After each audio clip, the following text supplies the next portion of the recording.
We continue to get more and more information out of the January 6th Select Committee as they continue this, I guess you would call it, slow drip of information, the transcripts they're releasing, the emails they're releasing, and all of it makes Donald Trump look like a damn fool, and some of it even has the potential to destroy any legal defense he may try to use in court if he does end up criminally charged.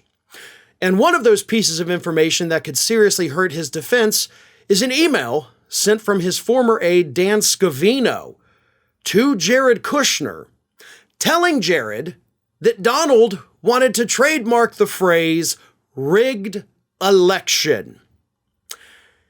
Donald Trump, I'll say it again, wanted to trademark the phrase rigged election in the time, of course, between the November 2020 election and when Donald Trump left office on January 20th, 2021. He wanted to profit off of people using his phrase rigged election. Of course, we all know the election wasn't rigged, but Trump said it a lot, so the media was saying a lot, and he wanted to get his share of that, right? If you're going to use my talking points, you're going to pay me some money for it.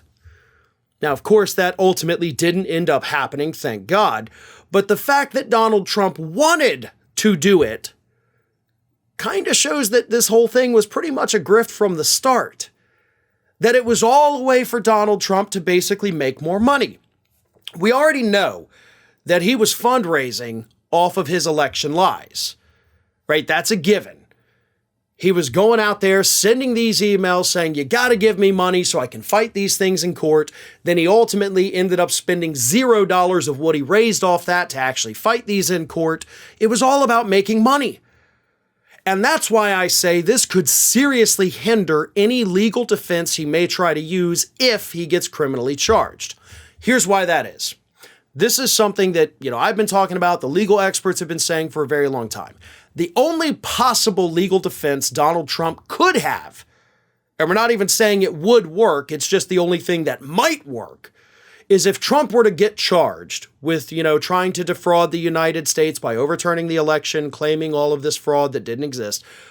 The only way he could have a decent defense is if he is able to prove that he genuinely believed it. Now that, in the eyes of the law, could, not would, but could make his actions seem legitimate.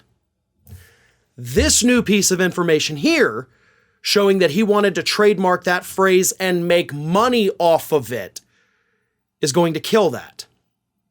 Because suddenly this turns from being a rational legal attempt to overturn the election results to a money-making operation. So you go out there, you put these talking points in the ether, you get your base all riled up, you start raising money through the fundraising arm of it, then you try to profit off of it by suggesting you trademark it. This is no longer a legal presidential action to see if maybe there was some fraud out there. It's a massive money-making scheme.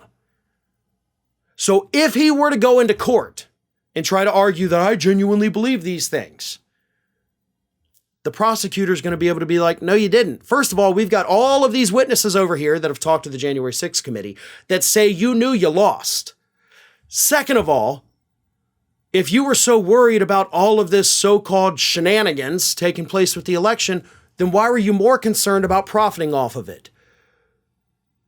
It seems the profit motive was the real driving factor here, not uncovering results that could end up putting you back in the White House.